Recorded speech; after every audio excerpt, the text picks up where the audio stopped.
Jones continues his media tour to promote the Cowboys documentary on Netflix. It's been well-timed considering the news around the Cowboys. He was on Good Morning America today, just after shocking the NFL and trading star Micah Parsons to the Packers last week. Here's what he said when asked about it this morning. We have two kinds of capital or currency in the NFL. One of them is draft picks, and the other is the financial, because every team is limited to the same amount of resources to spend. And having said that, Micah enabled us to have 4, possibly as many as 6 players for the future. That's a good trade when you need numbers. I'll take the numbers every time. Okay. So there's that. Who wants that one first? I mean, I don't. Good, Peter. I could explode if you wanted me to. Go ahead. Look, he's got to justify his decision now, and he's going to talk it throughout the week until we play on Thursday that this was the right decision. We won't know until we see how it all plays out, and that may take years down the line. The truth of the matter is, they could have gotten this thing done last year. They didn't. Toothpaste was out of the tube, and Jerry actually made the move. I think a lot of people didn't think he was courageous enough to do, and now he's kind of puffing his chest and saying, here's why I did it, and watch, I'm going to be right, and you're all going to be wrong. Is it courageous? I know it was one of the more courageous. It was / bold and audacious. I don't know if it's. I don't know. I just here's a guy who knew in his heart, I'm getting rid of him. And it became personal, and it shouldn't be. It's about football. This is about, no, let's just say this. If there was a plan instead of an emotional reaction, this is a trade that would have been made in March. You would have been able to involve half the teams in the National Football League and got their best offer, and then you really could have turned this into 6 good players for the future. That's when it would have made sense. When you trade him on a Thursday because your game planning for week 1 starts on Friday, you wind up getting 2 number 1s from the Packers that might as well be second-round picks. They're both going to be in the late 20s. Packers might win the whole damn thing with Micah. It becomes the 32nd pick in the draft, so you don't get anywhere near the same caliber of 4 or 6 players. They got him here. At best. That's a great deal. This was a terribly handled situation. It doesn't matter what happens. Whatever winds up happening is separate. You can only judge this based upon what happened, how we got here, and the way they chose to handle it. It was miserably mishandled regardless of the outcome. Neek, why are you looking at me like that? I mean, in Jerry's defense, situations change. So, I agree that had he done this earlier, things would have worked out better. But that's not how it happened. And I always find myself trying to defend some of these decisions. I think back to, Terry Fontenot deciding to draft Michael Penix despite paying Kirk Cousins. And that made sense to me. You don't pass up on what you think is a franchise quarterback just because you have one on the roster. That's a bad decision. The tough thing about Jerry Jones is that it's not congruent. And if you want to move on from Micah Parsons because he is not a cultural fit in your locker room or something like that, that's justifiable. If you're planning for the future, that's all justifiable. What I have a hard time with is finding the other decisions and the other behaviors around this decision that suggest that there's some sort of plan. And maybe they will come. So I appreciate that a player can demand a trade and then it actually happens and he gets his money. Now I'm looking for what Jerry Jones does next to make this particular decision make some sense and make us understand what he's aiming for, because it's obviously not a Super Bowl this season. This decision will never make sense.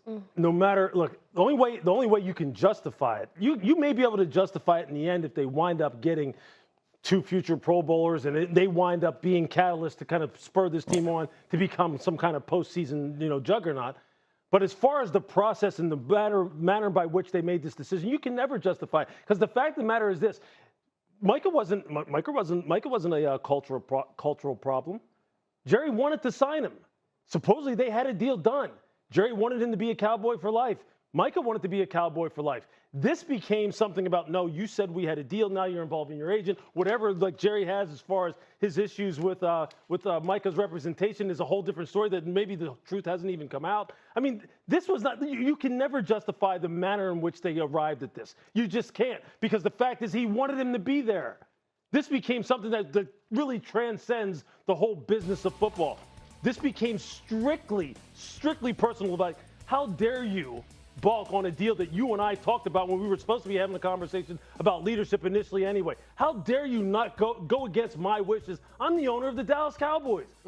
How dare you go against that, Micah? How dare you not accept a deal even though your representation wasn't here? I mean, that's what this came, and there's no way you can defend that. There's no way you can justify that. And look, we don't need to relitigate the trade. We know what happened. We know what happened. I'm just looking at what he just said. I'm taking on face value what he just said. When you need numbers, I'll take the numbers every time. But that's not the way you handled the Dak Prescott situation. It's not the way you handled the CeeDee Lamb situation. You could have signed both those guys way before and saved a lot more numbers. They managed to spend much more money on everything than they need to, and then they just sold off, for lack of a better way of putting it, Micah Parsons for way less than they could have gotten. That is an absolutely terrible way to do business. It is the opposite. Dominique, how can you be taking the other side of this? I'm confounded by the expression on your face. I am not taking the other side of this at all. I'm saying that we owe it to him to at least try to make it make sense, and he's not doing other things that make sense. There's one mistake that you're making, Greeny, is that you're believing that the things that Jerry says are things that he means. I think he says words sometimes that are not connected to the truth. And I also believe that you're interpreting his idea of numbers as differently. I think he's saying, I'll take the numbers as far as more players, more opportunities than overtaking the one player in this situation.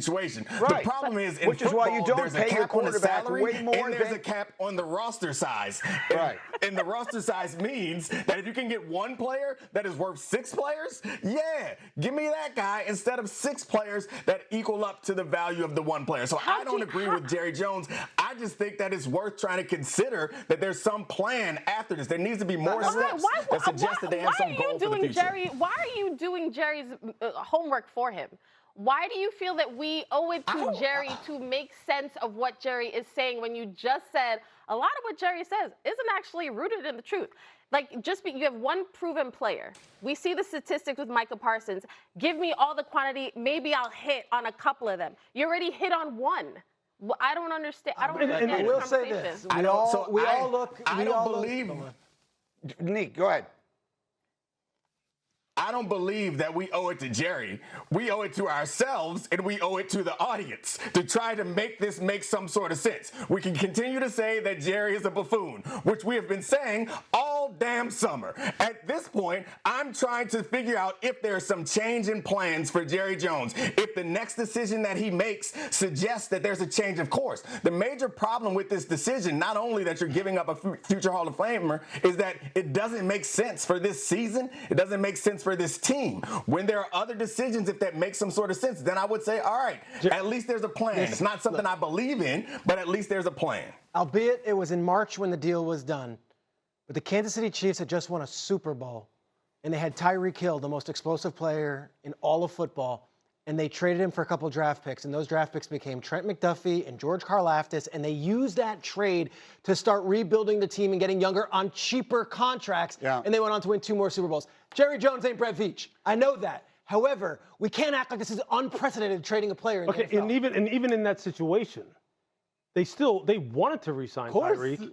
They tried to re-sign Tyreek, and then they said, okay, you know what? But it didn't become personal. And it was never contentious. In fact, Tyreek still has fond feelings for Kansas City. By the way, I could live without Hembo sneaking in passive-aggressive statistics during the conversation just to try and make me feel bad. In the meantime, let's talk about the play. Yeah, that guy, that little evil genius over there that we have in the corner. Go ahead, take Jonathan's camera and show. Yeah, that's it. He's just sitting there. He's just sitting there throwing in a little statistic at me. I saw. Don't think I didn't notice that. In the meantime, let me put up C23. Because this is the player that the Dallas Cowboys just traded away. Since the Green Bay Packers acquired Micah Parsons on August 28th, 50% of the total money wagered on who will win the Defensive Player of the Year award at ESPN Bet Sportsbook has been placed on Micah Parsons. So I would ask you, Peter Schrager, in your line of work, you're not allowed to make any wagers, but were you? Right now, do you think the best bet to be Defensive Player of the Year is Micah Parsons? Yeah, I do. I think he's going to be playing with a giant chip on his shoulder, and they've got a really good defense around him, and it's a popular pick, especially from the writers who are going to be the ones voting on this, who are going to say, look what he did for the Packers, look what he did for the defense. Remember, this is not an objective award that you can just earn. People vote on it, and I think there's a lot of human element that is rooting for Micah Parsons to make this trade look right. Yeah, Kmart, it's those damn writers. We all know you guys are the problem. How about it? Right now, is he going to be the Defensive Player of the Year? Is he? I don't know. But like Peter just said, there's plenty of reason to expect that Packers defense. He's the extra on top of a team that we already expected could be a Super Bowl contender. Yeah, I could see it. Rashawn Gary, this defense. Yeah, I could see that. We basically just saw this. Micah Parsons being the defensive player of the year and the Green Bay Packers winning the Super Bowl would be to the Cowboys exactly what Saquon Barkley being the offensive player of the year and the Eagles winning the Super Bowl was to the Giants last year. It's exactly the same thing. It is like in their face every single It might not be Hard Knocks, time. but we've got Good Morning America and plenty of receipts. That's exactly right. Go ahead, Nick, finish it up. No, I mean, it's a little different because at least the Giants didn't trade him to the Eagles. They just chose not to sign him. The Cowboys called up the Packers and was like, hey, want a Super Bowl? Here. Take Micah Parsons. Take our best player. That's right. It's the opposite. John Mara was like, I'm not going to sleep real well if he winds up with the Eagles. And the next thing you know, he's got the trophy and he's the #1 player in the league. Okay, speaking of the